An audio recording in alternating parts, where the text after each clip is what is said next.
কেউ যদি বলে যে কোরআন শুনতে আমার ভালো লাগে না, আজানের ধ্বনি আমার ভালো লাগে না, নাতে রাসূল শুনতে আমার ভালো লাগে না, ধরে নিতে হবে তার অন্তরে শয়তানের ওয়াসওয়াসা পড়ছে।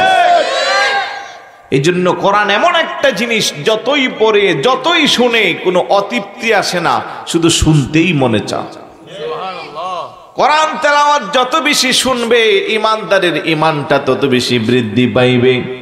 আমার ভাইরা বাবারা, পৃথিবীর কোনো একটা টপ সিঙ্গারের একটা গান আপনি একবার, দুইবার, তিনবার, 100 বার শুনবেন, তারপরে আর মজা লাগবে না।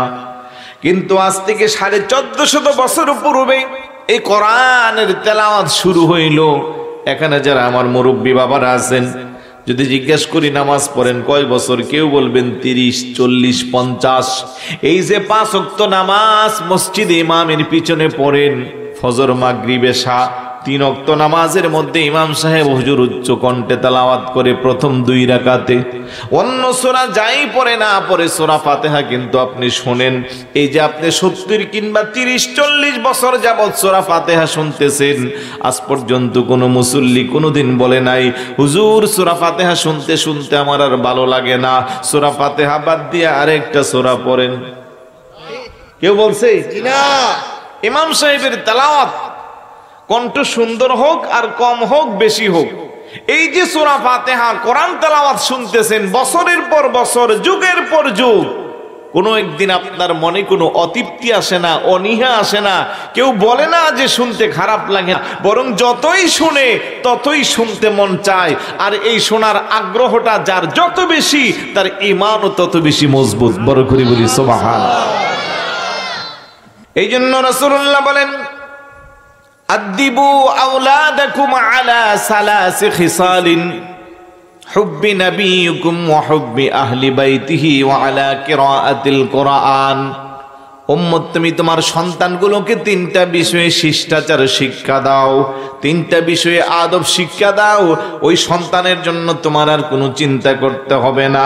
1 নম্বর, তুমি তোমার সন্তানকে হুব্বি নবিয়িকুম, নবীর মহব্বত পয়দা করে দাও। সুবহানাল্লাহ। পারিবারিকভাবে যদি সন্তানকে রাসূলুল্লাহর মহব্বত পয়দা করে দিতে পারেন, আপনার আর কোনো টেনশন নাই। না হয় যে যুগ আসছে, আপনার সন্তান অনায়াসে বাতিলদের চক্রান্তের শিকার হয়ে বেঈমান হয়ে যাবে। ঠিক। পারিবারিকভাবে রাসূলুল্লাহর মহব্বতের শিক্ষা দিতে হবে। 2 নম্বরে ওয়া হুব্বি আহলি বাইতিহি, নবীর আহলে বাইতের মহব্বত। নামাজ পড়া যেমন ফরজ, রোজা রাখা যেমন ফরজ, সামর্থ্যবানদের হজ যাকাত যেমন ফরজ, নবীর আহলে বাইতকে মহব্বত করাও ইমানদারের জন্য ফরজ। বড় করে বলি সুবহানাল্লাহ। বলে আহলে বায়াত কারা? অনেকে আমরা জানিও না, চিনিও না। আহলে বায়াত হলো খাস করে পাক পাঞ্জাতন, যেটা বলে পবিত্র 5টা। দেখো, শেরে খুদ আলী রাদিয়াল্লাহু তাআলা, খাতুনে জান্নাত মা ফাতেমা রাদিয়াল্লাহু তাআলা আনহা, ওনাদের 2 বেটা ইমাম হাসান, ইমাম হুসাইন রাদিয়াল্লাহু তাআলা আনহুমা। বড় করে বলি সুবহানাল্লাহ। ওদেরকে ভালোবাসার কথা কেন বলা হইল? ওই যে হাদিস আছে, তারাকতু ফীকুম আমরাইন লান তাদিল্লু মা তামাসসাকতুম বিহিমা, কিতাবাল্লাহ ওয়া ইতরাতি রাসূলি। একটা হইছে কিতাব আল্লাহ, মানে এক হাদিসে আছে আল্লাহর কিতাব আর আহলে বায়াত, আর এক হাদিসে আছে আল্লাহ এবং আল্লাহর রাসূল। বড় করে বলি সুবহানাল্লাহ। তাদেরকে ভালোবাসা আমাদের ঈমানি দায়িত্ব। 3 নম্বরে হলো আলা কিরাআতিল কুরআন, কোরআনের শিক্ষা। আজকে বহু মা বাবা আছি, সন্তানের জন্য 5 তলা বাড়ি করেছি, বাঞ্চারামপুরের শপিং মলে দোকান ক্রয় করেছি, দুর্গারামপুরে কয়েকদিন সম্পদ দিয়ে যাচ্ছি, কিন্তু আদরের সন্তানকে কোরআন তেলাওয়াত শিক্ষা দিতে পারি নাই। আমার ভাইয়েরা, বাবারা, সন্তানটাকে যদি আপনি কোরআন তেলাওয়াত শিক্ষা দিয়া যান, প্রত্যেক দিন এশার নামাজের পরে যদি সূরা মুলুকটা তেলাওয়াত করে আল্লাহর কাছে আপনার জন্য ফরিয়াদ করে, ফজরের নামাজের পরে সূরা ইয়াসিন তেলাওয়াত করে যদি আপনার জন্য ফরিয়াদ করে, এশারের নামাজের পরে, মাগরিবের নামাজের পরে যদি সূরা ওয়াকিয়া তেলাওয়াত করে, এইভাবে যদি কোরআন তেলাওয়াত করে তার বাবা মার জন্য সে দোয়া করে, রব্বি রহমহুমা কামা রব্বায়ানি সগীরা, রব্বি রহমহুমা কামা রব্বায়ানি সগীরা। এই দেওয়ার বদলতে আমার আল্লাহ চাইলে আব্বা আম্মার কবরটাকে জান্নাতের টুকরা বানাইতে পারে কি পারে না?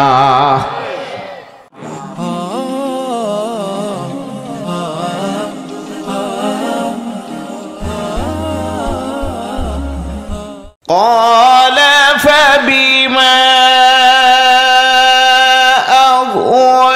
أغويتني لأقعدن لهم صراطك المستقيم।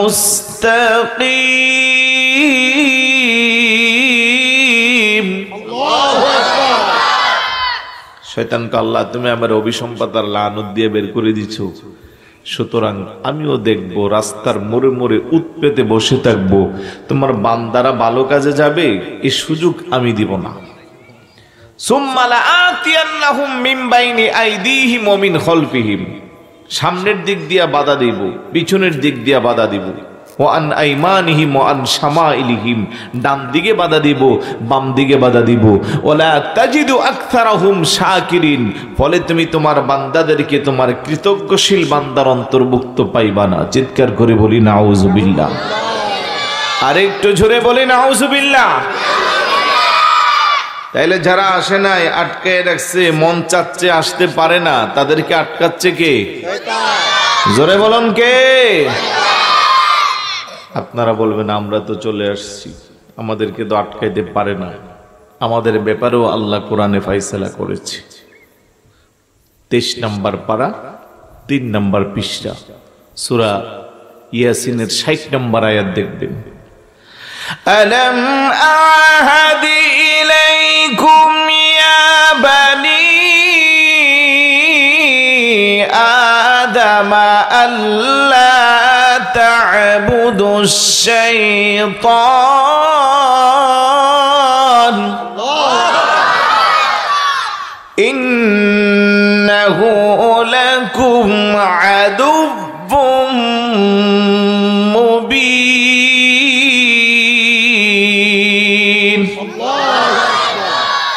আল্লাহ বলে আমার বনি আদম আমার সাথে ওয়াদাবদ্ধ, লা তা'বুদু শাইতান, ওরা শয়তানের ইবাদত বন্দেগী করবে না। কেন? ইন্নাহু লাকুম আদুব্বুম মুবিন, আমি তাদেরকে জানান দিয়েছি শয়তান হলো তাদের প্রকাশ্য শত্রু। কথা বলেন আমাদের শত্রুর নাম কি? আওয়াজ দিয়ে বলুন নাম কি? অনেকের জবান বন্ধ, মনে হয় যেন শয়তান রাগ করবে। এটা জবান খুলে বলুন শত্রুর নাম কি? আমার ভাইয়েরা বাবারা এবার বুঝে থাকলে জবাব দেন। শয়তান যদি আমাদের শত্রু হয়, আমাদের বন্ধুকে আল্লাহ। জোরে বলুন কে? আমাদের বন্ধুকে, ইমানদারের বন্ধুকে আল্লাহু ওয়ালিয়ুল্লাযীনা আমানু ইউখরিজুহুম মিনাজ যুলুমাতি ইলান নূর।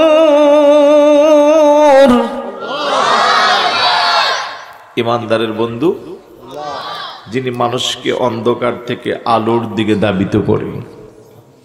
আমরা এখন আলোর পথে আছি, আর যেই সমস্ত ভাইরা আসতেছে না, কিছুক্ষণ পরে আল্লাযীনা কাফারু আউলিয়াউহুমুত তাগুত ইখরিজুহুম মিনান নূরি ইলাজ যুলুমাত। আল্লাহু আকবার বলবেন না?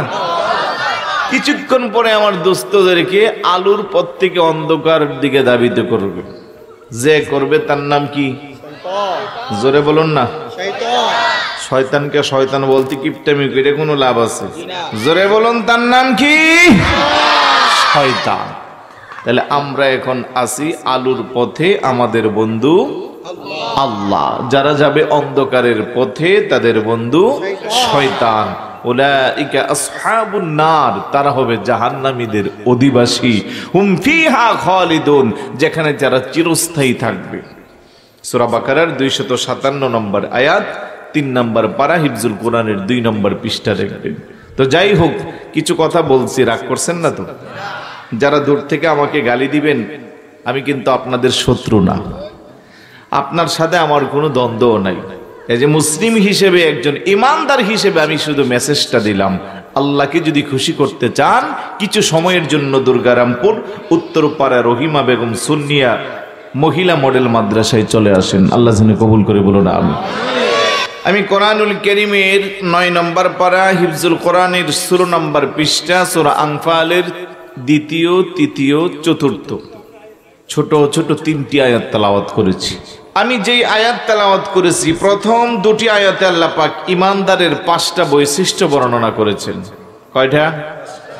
মুমিনের 5টা বৈশিষ্ট্য বর্ণনা করেছেন। তেলাওয়াতকৃত আয়াতের সর্বশেষ আয়াতে তার ফলাফল ঘোষণা করেছেন। কোরআনের আরো বিভিন্ন জায়গায় মুমিনের বৈশিষ্ট্যের কথা আছে, তবে আমি যেগুলো তেলাওয়াত করেছি এখানে কয়টা? আওয়াজ দেন না। আমরা যারা এখানে আসছি আমরা সবাই মুমিন, তাতে কোনো সন্দেহ আছে? আমাদের ঈমান আছে না নাই? আল্লাহ সুবহানাহু ওয়া তাআলা ইরশাদ করেন, ইন্নামাল মুমিনুনা আল্লাযীনা ইযা যুকিরাল্লাহু ওয়াজিলাত কুলুবুহুম وَإِذَا تُلِيَتْ عَلَيْهِمْ آيَاتُهُ زَادَتْهُمْ إِيمَانًا وَعَلَى رَبِّهِمْ يَتَوَكَّلُونَ। নিশ্চয় মুমিন যারা, ইন্নামাল মুমিনুন, নিশ্চয় যারা মুমিন, ইযা যুকিরাল্লাহ, যখন তাদের সামনে আল্লাহর জিকির করা হয়। মুফাসসিরিন কেরাম তাফসীরের মধ্যে লিখছেন, জিকির মানে সচরাচর আমরা যেই আল্লাহু আল্লাহু লা ইলাহা ইল্লাল্লাহ বলি তার মধ্যে সীমাবদ্ধ নয়। অর্থাৎ যখন আল্লাহর কথা বলো ইমানদারের সামনে বলা হয়, কোরআনের কথাগুলো যখন ইমানদারের সামনে বর্ণনা করা হয়, ফজিলাত কুলুবুহুম, আল্লাহর ভয়ে তার অন্তরে কম্পন সৃষ্টি হয়ে যায়। সুবহানাল্লাহ। আমরা যারা ঈমানদার মুমিন, আল্লাহর ভয় আমাদের অন্তরে আছে না নাই? আছে। এই জন্য আল্লাহ সুবহানাহু ওয়া তাআলা বলেন, ইযা যুকিরাল্লাহ ওয়াজিলাত কুলুবুহুম, ঈমানদারের অন্তরে যখন আমি আল্লাহর জিকিরে থাকবে, তার অন্তরের মধ্যে ভয় থাকবে। আল্লাহর ওলি যারা, প্রিয় বান্দা যারা, প্রত্যেকটা কদম দেওয়ার আগে 100 বার আল্লাহরে ডাকে, চিন্তা করে আমার এই কাজে না জেনে আমার প্রভু নারাজ হয়ে যায় কিনা, আমার আল্লাহ আমার প্রতি না জেনে গুসা করে কিনা। 5 ওয়াক্ত নামাজ তো তারা পড়েই পড়ে, সাথে এরশাদ আওয়াবিন তাহাজ্জুদের নামাজ কাজা করে না। অধিকাংশ আল্লাহর ওলিদের জীবনী পড়লে দেখা যায় এশারের উযু দিয়া তারা ফজরের নামাজ পড়ে। সুবহানাল্লাহ। তাদের অন্তরেও আল্লাহর ভয়, আমাদের অন্তরেও আল্লাহর ভয়। কেমন ভয়? সকাল থেকে নিয়ে রাত পর্যন্ত মিথ্যার মধ্যে আমাদের জীবন চলে। কিভাবে আরেকজনকে ঠগাইবো, ব্যবসা করলে কেমনে ওজনে কম দিব, সুদের টাকা কিভাবে বৃদ্ধি করব, ঘুষের টাকা কি করে খেয়ে তাড়াতাড়ি রাতারাতি বড় লোক হইব, মিথ্যা কথা বলা, চুগলখুরি করা, গীবতের পরনিন্দার পরশ্রীকাতরতা মিশ্রণ, এভাবে যদি জীবন চলতে থাকে, পরকালে আল্লাহ আল্লাহ রাসূল তো খুশি দূরের কথা, জাহান্নাম ছাড়া আমাদের কোনো উপায় নাই। কথা বলেন ঠিক কিনা? আল্লাহর ভয় অন্তরে থাকতে হবে। কোন রকম ভয়? ইয়া আইয়ুহাল্লাযীনা আমানুত্তাকুল্লাহা হাক্কা তুকাতিহি ওয়া লা তামুতুন্না ইল্লা ওয়া আনতুম মুসলিমুন। ও ঈমানদারেরা, তোমরা যারা ঈমান এনেছো, ইত্তাকুল্লাহ, আমি আল্লাহকে ভয় করো, হাক্কা তুকাতিহি, ভয় করার মতো ভয় করো, ওয়ালা তামুতুন্না ইল্লা ওয়া আনতুম মুসলিমুন, পরিপূর্ণ মুসলমান না হইয়া মৃত্যুবরণ করিও না। ঘোষণাকার আল্লাহ। আর একটু জোরে বলুন আল্লাহ। আমরা তো সবাই মুসলমান, তাতে কোনো সন্দেহ নাই। আমরা সবাই ঈমানদার, তাতে কোনো সন্দেহ নাই। তাহলে আল্লাহ কেন বলতেছে পরিপূর্ণ ঈমানদার মুসলমান না হইয়া মরিও না? তার মানে দুর্গারামপুর কবরস্থানে প্রত্যেক দিন, প্রত্যেক সপ্তাহ, প্রত্যেক মাসে যখন মানুষ মারা যায় তাদেরকে দাফন করা হয় কি হয় না? এই কবরে এমন কিছু মানুষের দাফন করা হয় যারা 5 ওয়াক্ত নামাজ আদায় করে, মিথ্যা কথা বলে না, অন্যের হক নষ্ট করে না। এমন কিছু মহিলার দাফন হয় যারা জীবনে পর্দা খেলাপ করে না। আবার মাঝে মধ্যে এমন কিছু মানুষের দাফন হয় যারা 2 বছরে 2 ঈদের নামাজ ছাড়া ভালো করে নামাজ পড়ে না। আছে না? সপ্তাহে একদিন শুক্রবারে 2 রাকাত আর 2 ঈদে 2 রাকাত করে 4 রাকাত। রাতের বেলা মদের আসর, জোয়ার আসর, জেনা, বেবিচার, খারাপ কাজের সাথে সম্পৃক্ত এলাকার মানুষ কোনোদিন তাকে ভালো বলে না। ওই মানুষটাকেও তো দুর্গারামপুর কবরস্থানে দাফন করা হয়। কথা কোন ঠিক কি না? আল্লাহ তো বলছে মুসলমান না হইয়া মরিও না। তাইলে তারা কি মুসলমান না? প্রশ্ন থাকে কিনা? তারা মুসলমান, তবে যেই রকম মুসলমান হওয়ার কথা আল্লাহ আদেশ দিয়েছে ওই রকম মুসলমান তারা হতে পারে নাই। আমরাও যদি আমাদের জীবনের দিকে তাকাই, আমরাও পরিপূর্ণ মুসলমানের হক আদায় করতে পারি না। শয়তানের অসহায় পরে আমাদের মূল্যবান জীবনটাকে আমরা নষ্ট করতেছি। কথা কোন ঠিক কিনা? এই জন্য খাউফে এলাহি যার অন্তরে স্থাপন হবে তার দ্বারা গুনাহের কাজ হবে না। আল্লাহ বলে, বান্দা এই দুনিয়াতে যদি একজন আরেকজনের বন্ধু হতে চাও, এমপি সাহেবের বন্ধু হইতে গেলে আরেকজন এমপি লাগবে, মন্ত্রী সাহেবের বন্ধু হইতে গেলে আরেকজন মন্ত্রী লাগবে, শিল্পপতির বন্ধু হতে গেলে আরেকজন শিল্পপতি লাগবে, কোটিপতির বন্ধু হতে গেলে আরেকজন কোটিপতি লাগবে। কিন্তু আমি আল্লাহ বান্দা তোরে বড় মহাব্বত করে সৃষ্টি করেছি। আমার কাছে আসার জন্য তোর টাকা পয়সা লাগবে না, ধন সম্পদ লাগবে না, যশ খ্যাতি লাগবে না, বিশাল বড় জনপ্রিয়তার প্রয়োজন হবে না, বিশাল বড় মানুষ তোর পিছনে ঘুরতে হবে এমন নামি দামি ব্যক্তি হতে হবে না। আল্লাহ কেমন করে আপনার কাছাকাছি জায়গায় যাওয়া যাবে? আল্লাহ বলে, ইন্না আকরামাকুম ইনদাল্লাহি আতকাকুম। যে বান্দার তাকওয়া যত বেশি সেই বান্দার মর্যাদা আমি আল্লাহর নিকট তত বেশি। সুবহানাল্লাহ। তাকওয়াবান যদি হতে চান আল্লাহর ভয় অন্তরে থাকা লাগবে। কথা বলেন? কারণ তাকওয়াবান যারা তারা একটা গ্লাস পানি খাওয়ার আগে চিন্তা করে আমি যে পানিটা খাচ্ছি এটা হালাল না হারাম। আমাকে চাটা যিনি বানিয়ে দিল ওই বানানেওয়ালা কি নামাজি না বেনামাজি? একটা পান দিল, ওই পানটা কি ভালো করে পরিষ্কার করা হলো কি হলো না, তার মধ্যে কোনো নাপাকি আছে কিনা। অর্থাৎ তাকওয়াবান যারা তারা প্রত্যেকটা কদম দেওয়ার আগে চিন্তা করবে যে এটা হালাল না হারাম, এই কাজটা করলে আল্লাহ খুশি না নারাজ, রাসূল খুশি না বেজার, এগুলো চিন্তা করে যারা চলে তারাই আল্লাহর বান্দা থেকে আল্লাহর বন্ধু হয়ে যায়। বড় করে বলি সুবহানাল্লাহ। বিশাল বড় পাহাড়ের মাঝখান দিয়ে যদি আমাদেরকে যাত্রা করতে হয়, যেখানে শুধু বিষাক্ত কাঠা আর কাঠা, ওই দিক দিয়ে পার হতে হবে, কি করব আমরা? কাপড় টাপড় গুঠায়া ভালো করে দেখে দেখে একবারে পা ফেলবো, যাতে করে কোনো কাঠা আমার পায়ে না লাগে। কারণ লাগলেই তো ছিদ্র হবে, ব্লাড বের হবে, আমি কষ্ট পাইব। তো ঠিক একইভাবে ইমানদার যারা, আল্লাহর ভয় যাদের অন্তরে থাকবে, তারা সকাল থেকে রাত্র পর্যন্ত প্রত্যেকটা কাজ সিদ্ধান্ত নিয়ে করবে একমাত্র কাকে খুশি করার জন্য? আল্লাহকে।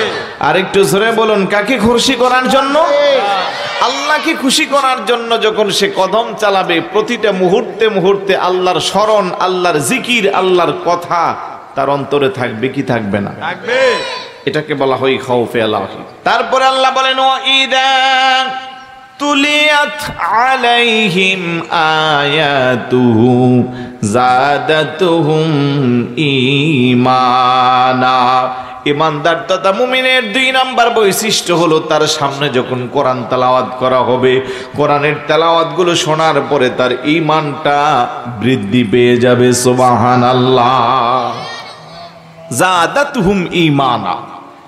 কোরআন শুনলে ঈমান বেড়ে যাবে, এটা মুমিনের লক্ষণ। আর কেউ যদি বলে যে কোরআন শুনতে আমার ভালো লাগে না, আজানের ধ্বনি আমার ভালো লাগে না, নাতে রাসূল শুনতে আমার ভালো লাগে না, ধরে নিতে হবে তার অন্তরে শয়তানের ওয়াসওয়াসা পড়ছে। এই জন্য কোরআন এমন একটা জিনিস, যতই পড়ে যতই শুনে কোনো অতৃপ্তি আসে না, শুধু শুনতেই মনে চায়। কোরআন তেলাওয়াত যত বেশি শুনবে ইমানদারের ঈমানটা তত বেশি বৃদ্ধি পাইবে। আমার ভাইরা বাবারা, পৃথিবীর কোনো একটা টপ সিঙ্গারের একটা গান আপনি একবার, দুইবার, তিনবার, 100 বার শুনবেন, তারপরে আর মজা লাগবে না। কিন্তু আজ থেকে 1450 বছর পূর্বে এই কোরআনের তেলাওয়াত শুরু হইল। এখানে যারা আমার মুরব্বী বাবারা আছেন, যদি জিজ্ঞেস করি নামাজ পড়েন কয় বছর, কেউ বলবেন 30, 40, 50। এই যে 5 ওয়াক্ত নামাজ মসজিদে ইমামের পিছনে পড়েন, ফজর, মাগরিব, এশা, 3 ওয়াক্ত নামাজের মধ্যে ইমাম সাহেব হুজুর উচ্চ কণ্ঠে তেলাওয়াত করে প্রথম 2 রাকাতে। অন্য সূরা যাই পড়ে না পড়ে, সূরা ফাতিহা কিন্তু আপনি শুনেন। এই যে আপনি 70 কিংবা 30, 40 বছর যাবত সূরা ফাতিহা শুনতেছেন, আজ পর্যন্ত কোনো মুসল্লি কোনোদিন বলে নাই হুজুর সূরা ফাতিহা শুনতে শুনতে আমার আর ভালো লাগে না, সূরা ফাতিহা বাদ দিয়ে আরেকটা সূরা পড়েন। কেউ বলছে? না। ইমাম সাহেবের তেলাওয়াত কণ্ঠ সুন্দর হোক আর কম হোক, বেশি হোক, এই যে সূরা ফাতিহা কোরআন তেলাওয়াত শুনতেছেন বছরের পর বছর, যুগের পর যুগ, কোনো একদিন আপনার মনে কোনো অতৃপ্তি আসে না, অনীহা আসে না, কেউ বলে না যে শুনতে খারাপ লাগে না, বরং যতই শুনে ততই শুনতে মন চায়। আর এই শোনার আগ্রহটা যার যত বেশি, তার ঈমানও তত বেশি মজবুত। বড় করে বলি সুবহানাল্লাহ। এই জন্য রাসূলুল্লাহ বলেন, আদিবু আওলাদাকুম আলা সালাসি খিসালিন, হুব্বি নবিয়িকুম ওয়া হুব্বি আহলি বাইতিহি ওয়া আলা কিরাআতিল কুরআন। উম্মত, তুমি তোমার সন্তানগুলোকে 3টা বিষয়ে শিষ্টাচার শিক্ষা দাও, 3টা বিষয়ে আদব শিক্ষা দাও। ওই সন্তানের জন্য তোমার আর কোনো চিন্তা করতে হবে না। 1 নম্বর, তুমি তোমার সন্তানকে হুব্বি নবিয়িকুম, নবীর মহব্বত পয়দা করে দাও। সুবহানাল্লাহ। পারিবারিকভাবে যদি সন্তানকে রাসূলুল্লাহর মহব্বত পয়দা করে দিতে পারেন, আপনার আর কোনো টেনশন নাই। না হয় যে যুগ আসছে, আপনার সন্তান অনায়াসে বাতিলদের চক্রান্তের শিকার হয়ে বেঈমান হয়ে যাবে। ঠিক। পারিবারিকভাবে রাসূলুল্লাহর মহব্বতের শিক্ষা দিতে হবে। 2 নম্বরে ওয়া হুব্বি আহলি বাইতিহি, নবীর আহলে বাইতের মহব্বত। নামাজ পড়া যেমন ফরজ, রোজা রাখা যেমন ফরজ, সামর্থ্যবানদের হজ যাকাত যেমন ফরজ, নবীর আহলে বাইতকে মহব্বত করাও ইমানদারের জন্য ফরজ। বড় করে বলি সুবহানাল্লাহ। বলে আহলে বায়াত কারা? অনেকে আমরা জানিও না, চিনিও না। আহলে বায়াত হলো খাস করে পাক পাঞ্জাতন, যেটা বলে পবিত্র 5টা দেহ। শেরে খুদ আলী রাদিয়াল্লাহু তাআলা, খাতুনে জান্নাত মা ফাতেমা রাদিয়াল্লাহু তাআলা আনহা, ওনাদের 2 বেটা ইমাম হাসান, ইমাম হুসাইন রাদিয়াল্লাহু তাআলা আনহুমা। বড় করে বলি সুবহানাল্লাহ। ওদেরকে ভালোবাসার কথা কেন বলা হইল? ওই যে হাদিস আছে, তারাকতু ফীকুম আমরাইন লান তাদিল্লু মা তামাসসাকতুম বিহিমা, কিতাবাল্লাহ ওয়া ইতরাতি রাসূলি। একটা হইছে কিতাব আল্লাহ, মানে এক হাদিসে আছে আল্লাহর কিতাব আর আহলে বায়াত, আর এক হাদিসে আছে আল্লাহ এবং আল্লাহর রাসূল। বড় করে বলি সুবহানাল্লাহ। তাদেরকে ভালোবাসা আমাদের ঈমানি দায়িত্ব। 3 নম্বরে হলো আলা কিরাআতিল কুরআন, কোরআনের শিক্ষা। আজকে বহু মা বাবা আছি, সন্তানের জন্য 5 তলা বাড়ি করেছি, বাঞ্চারামপুরের শপিং মলে দোকান ক্রয় করেছি, দুর্গারামপুরে কয়েকদিন সম্পদ দিয়ে যাচ্ছি, কিন্তু আদরের সন্তানকে কোরআন তেলাওয়াত শিক্ষা দিতে পারি নাই। আমার ভাইয়েরা বাবারা, সন্তানটাকে যদি আপনি কোরআন তেলাওয়াত শিক্ষা দিয়া যান, প্রত্যেক দিন এশার নামাজের পরে যদি সূরা মুলুকটা তেলাওয়াত করে আল্লাহর কাছে আপনার জন্য ফরিয়াদ করে, ফজরের নামাজের পরে সূরা ইয়াসিন তেলাওয়াত করে যদি আপনার জন্য ফরিয়াদ করে, এশারের নামাজের পরে, মাগরিবের নামাজের পরে যদি সূরা ওয়াকিয়া তেলাওয়াত করে, এইভাবে যদি কোরআন তেলাওয়াত করে তার বাবা মার জন্য সে দোয়া করে, রব্বি রহমহুমা কামা রব্বায়ানি সগীরা, রব্বি রহমহুমা কামা রব্বায়ানি সগীরা। এই দিয়ার বদলতে আমার আল্লাহ চাইলে আব্বা আম্মার কবরটাকে জান্নাতের টুকরা বানাইতে পারে কি পারে না? এখানে যারা বসা বেশিরভাগ আলেম, জিজ্ঞেস করেন তো যে কোনো একটা মোনাজাত আব্বা আম্মার জন্য দোয়া মিস হয় না? মিস হয় না। দোয়াটা ছোট হোক বড় হোক, আব্বা আম্মার কথা বলা হয়। 1 নম্বরে ইউহিব্বুনাল খামসা ওয়া ইয়ানসাউনাল খামসা, ইউহিব্বুনাদ দুনিয়া ইউহিব্বুনাল হায়াত ওয়া ইয়ানসাউনাল মাউত। আমার নবী কো তারা হায়াতকে ভালোবাসবে, মরণের কথা ভুলে যাইবে। অথচ চিরন্তন সত্য হলো মরণ, বাঁচার কোনো সুযোগ নাই। বাঁচতে পারবেন না, দীর্ঘদিন থাকার কোনো সুযোগ আছে না। হায়াতের বাজেট যখন শেষ হবে, ইদা জা আজালুহুম লা ইস্তাখিরুনা সাআতাও ওয়া লা ইস্তাকদিমুন। আল্লাহু আকবার বলেন। ওয়াজাআত সাকরাতুল মাউতি বিল হক যালিকা মা কুনতা মিনহু তাহিদ। আল্লাহু আকবার। আইনামা তাকুনু ইউদরিকুমুল মাউতু ওয়ালাউ কুনতুম ফি বুরুজিম মুশাইয়াদা। এই আয়াতগুলোর তাফসীর খুললে আপনার দেখবেন অনেক পরিবর্তন এসে যাবে। মরণ থেকে যতই পালাও, মরণ তোমায় লইবে গিরি। যদিও শুধু আকাশ পানে পালাও সেটাই লাগিয়ে সিঁড়ি। বাঁচার কোনো সুযোগ নাই। হায়াতের বাজেট যখন শেষ হয়ে যাবে, দুনিয়াতে আসার সিরিয়াল আছে, যাওয়ার কোনো সিরিয়াল নাই। কথা কোন ঠিক কিনা? কত সন্তানের লাশ বাবার কাঁধে উঠে, তার কোনো হিসাব নাই। আর পৃথিবীর সবচেয়ে ভারী লাশ হলো সন্তানের লাশ যদি বাবার কাঁধে ওঠে। কিন্তু বাবার আগে সন্তান দুনিয়াতে আসতে পারে না, বাবার আগে সন্তান দুনিয়া থেকে যাইতে পারে। কথা কোন ঠিক কিনা? ওই চিরন্তন মরণের কথা ভুইলা দুনিয়া নিয়ে আমরা পাগল পারা হয়েছি। হায়াতকে কেমনে লম্বা করা যায়? অসুস্থ হইলে পরে 10 লাখ 20 লাখ 30 লাখ 50 লাখ।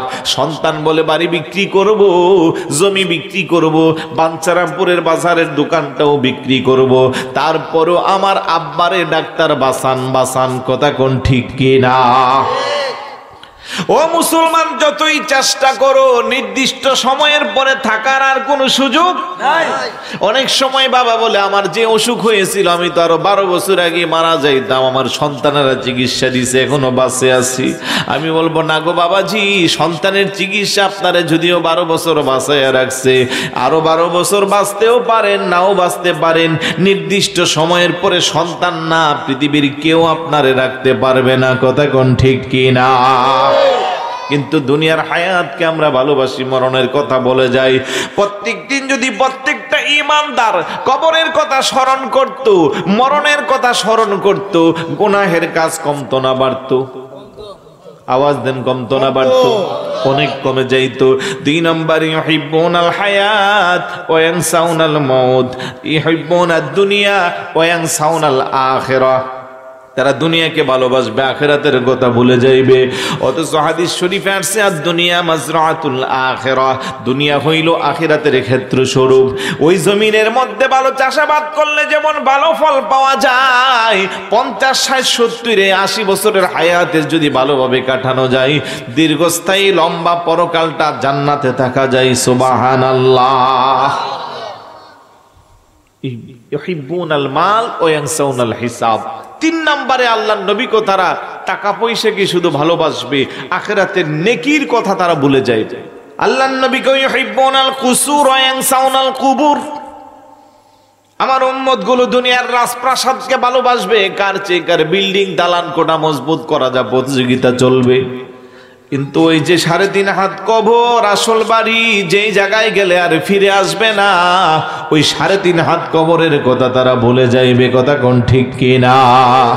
একটু জিকির করি, লা ইলাহা ইল্লাল্লাহ, লা ইলাহা, জোরে জোরে লা ইলাহা, আরো জোরে লা ইলাহা, मोहब्बत ला इलाहा हस्बी रब्बी जल्लल्लाह मा फी क़ल्बी गैरुल्लाह हस्बी रब्बी जल्लल्लाह मा फी क़ल्बी गैरुल्लाह नूर मोहम्मद सल्लल्लाहु ला इलाहा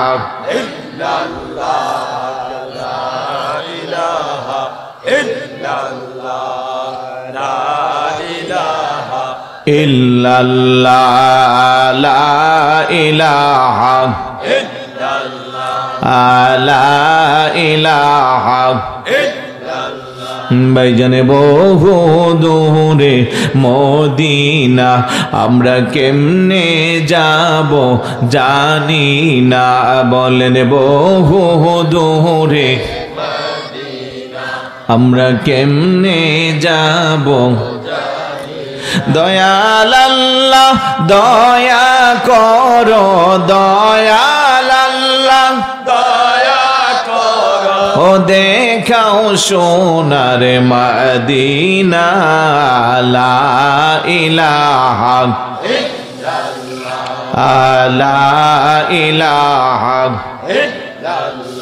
ভাইজান এই কালেমা প্রচারেতে আসলেন নবী এই ধরাতে বলেন এই কালেমা প্রচারেতে আসলেন নবী এই ধরাতে কত কষ্ট দিনে রাতে কত কষ্ট দিনে রাতে করিলেন নবী সাল্লাল্লাহু আলা লা ইলাহা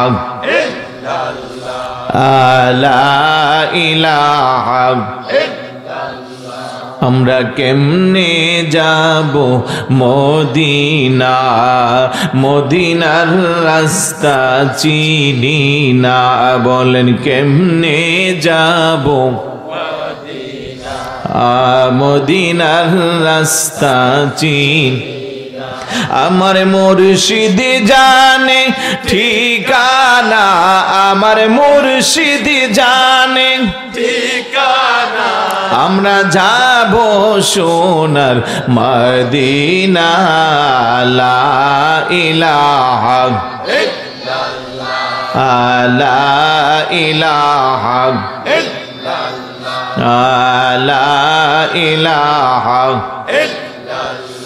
ভাইজান কত সুন্দর মদিনা যার নাই কোনো তুলনা সুবহানাল্লাহ বলবেন না মদিনার সাথে কোনো তুলনা আছে কিন্তু আমার মতো কিছু টুপিওয়ালা দাড়িওয়ালা আছে যারা মদিনার শান কমাইতে চায় ওরা কো 15টা মদিনা মক্কা দোয়া কবুলের জায়গা আছে তার মধ্যে হুজুরের রওজা পায় না নাউজুবিল্লাহ আর একটু জোরে বলি নাউজুবিল্লাহ হজ করতে গেলে আশিকরা কখন মদিনা যাইবো ছটফট করে ওরা বলে মদিনা যাওয়া লাগবে না নাউজুবিল্লাহ বলবেন না নাউজুবিল্লাহ রাসূলের রওজা জিয়ারত করার উদ্দেশ্যে যাও বলে বেদাত নাউজুবিল্লাহ আল্লাহর নবী কো মান যারা কবরি ওয়াজাবাত লাহু শাফাআতি যারা আমার হাবিবের রওজা মুবারক জিয়ারত করলো আল্লাহর নবী কো তাদেরকে শাফাআত করা আমার উপরে ওয়াজিব সুবহানাল্লাহ অপর হাদিসে আছে মান হাজ্জাল বাইতা ওয়া লাম ইয়াজুরনি ফাকাদ জাফানি যারা হজ করলো আমি রাসূলের রওজা শরীফ জিয়ারত করলো না তারা যেন আমাকে কষ্ট দিল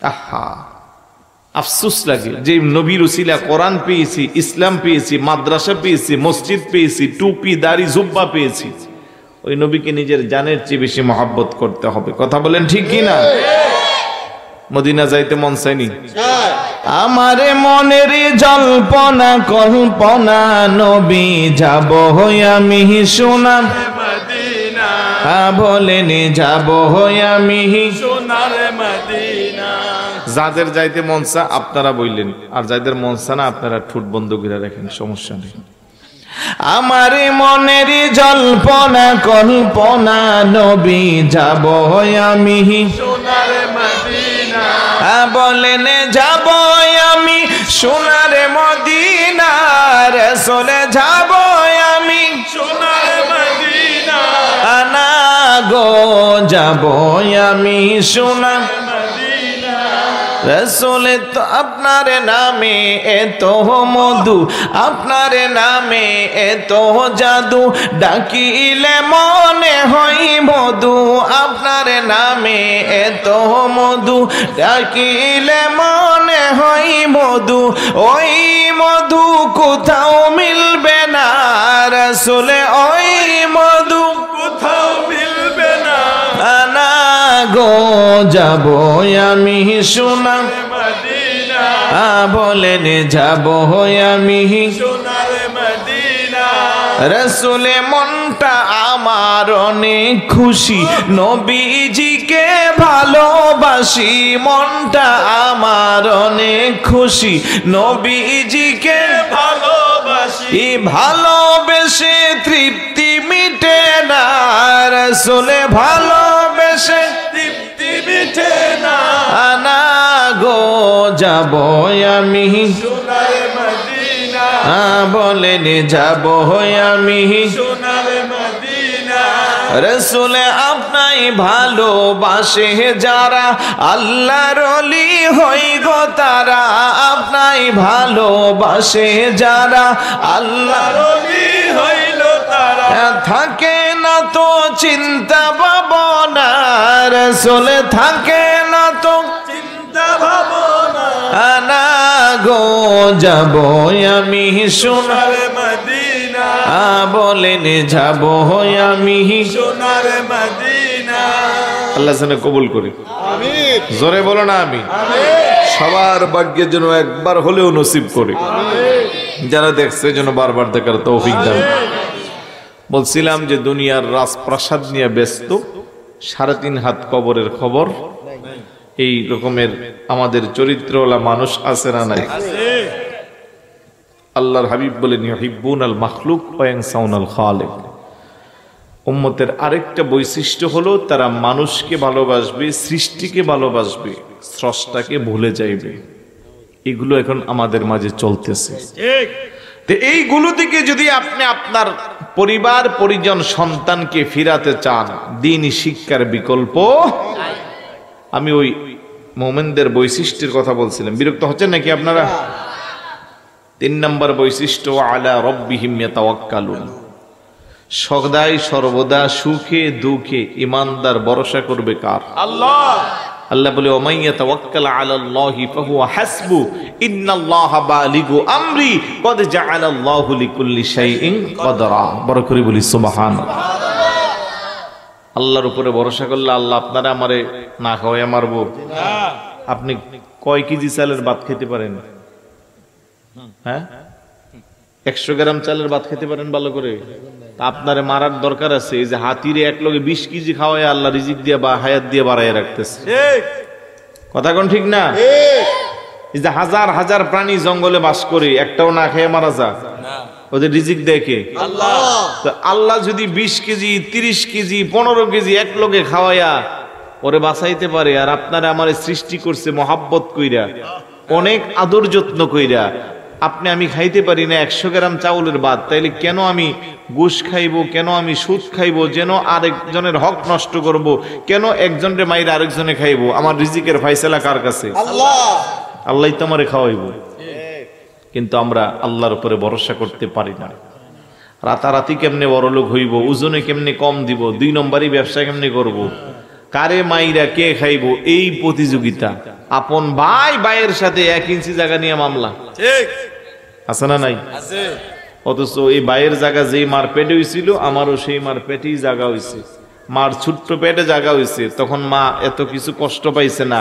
আর বাবার এত বড় রেখে যাওয়া সম্পদ নিয়ে 2 ভাইয়ের মধ্যে দ্বন্দ্ব, কি লেগা করতে বিল্ডিং এ যাইছে, 4 ইঞ্চি জায়গা, তার কোনাটা আমার মধ্যে আছে। কয় ইঞ্চি? 4 ইঞ্চি। এখন প্রথমে এলাকার মুরব্বি দিয়া নোটিশ দে, তারপরে উকিল নোটিশ দে, তারপরে মামলা করে যে এটা ভাঙতে হইব। মনে হয়েছে বাইঙ্গা কবরে নিয়ে যাইব। কবরে নেওয়ার কোন সুযোগ আছে? টাকা পয়সা দ্বন্দ্বলত কোনো কিছু কবরে নেওয়া যায় না। পুরুষ হইলে 3টা কাপড়, মহিলা হইলে 5টা কাপড়। তাও কোন কাপড়? যে কাপড় আপনাদেরকে কাফন ছাড়া দিলে জীবনেও পরতেন না। মানে এখানে যারাই আছেন, যার যেই কাপড়ই আছে, এত কম দামি কাপড় কারো গায়ে নাই। কারণ 50 থেকে 60 টাকা গজ। এটার নাম কি? মার্কিন কাপড়। বলেন না কি কাপড়? তো এই যদি হয় অবস্থা, রাজা বলেন, প্রজা বলেন, ধনী বলেন, গরিব বলেন, শিক্ষিত বলেন, অশিক্ষিত বলেন, যে যে হালতেরই হই না কেন, শেষ কাফনের কাপড় একদমই এক কাপড়। কারণ ওইখানে যায় কেউ বলে না যে 2 নম্বর কাপড়টা দাও। রিস্কাওয়ালার ছেলেও তার আব্বার জন্য কাপড়ের কিনতে গেলে ভালোটা দাও। এখন এটার ভালো আছে এতটুকু, তো আর এটার ভালো বানাইবো করতে নাকি কেউ গিয়ে বলে যে জাপানি টোরে কাপড় থাকলে আমার আব্বার কাফনের কাপড়ের জন্য দাও? বলে না। তো এইগুলো আমাদের জন্য শিক্ষা, কিন্তু আমরা শিক্ষা নিতে পারি না। আল্লাযীনা ইউকিমুনাস সালাহ, 4 নম্বর বৈশিষ্ট্য, তারা নামাজ কায়েম করবে। 5 নম্বরে ওয়া মিম্মা রাযাকনাহুম ইউনফিকুন, আল্লাহ বলে আমার দেওয়া সম্পদ থেকে তুমি আমার পথে ব্যয় করবা। এই 5টা বৈশিষ্ট্য যাদের মধ্যে থাকবে, এবার আল্লাহ বলেন উলাইকা হুমুল মুমিনুনা হাক্কা, ওরাই প্রকৃত মুমিন। সুবহানাল্লাহ। লাহুম দারাজাতুন ইনদা রাব্বিহিম, আমি আল্লাহর নিকট রয়েছে তাদের জন্য মর্যাদা। সুবহানাল্লাহ। মাগফিরা, তাদেরকে আমি ক্ষমা করে দিব। ওয়া রিজকুন কারীম, সম্মানিত রিজিকের ব্যবস্থা করব। তাহলে মুমিনের বৈশিষ্ট্য কটা বলছিলাম? 5টা। খেয়াল করেন, 1 নম্বরে আল্লাহর নাম শুনলে অন্তরে ভয়ে কম্পন সৃষ্টি হয়। 2 নম্বরে কোরআন তেলাওয়াত শুনলে ঈমান বৃদ্ধি পায়। 3 নম্বরে সুখে দুঃখে সদাই সর্বদা আল্লাহর উপরে ভরসা রাখে। 4 নম্বরে নামাজ কায়েম করে। 5 নম্বরে আল্লাহর পথে সম্পদ থেকে ব্যয় করে। কয়টা বৈশিষ্ট্য? 5টা। আসেনি আমাদের মাঝে? এই 5টা বৈশিষ্ট্য আমাদের মাঝে আছে, কারো কম কারো বেশি।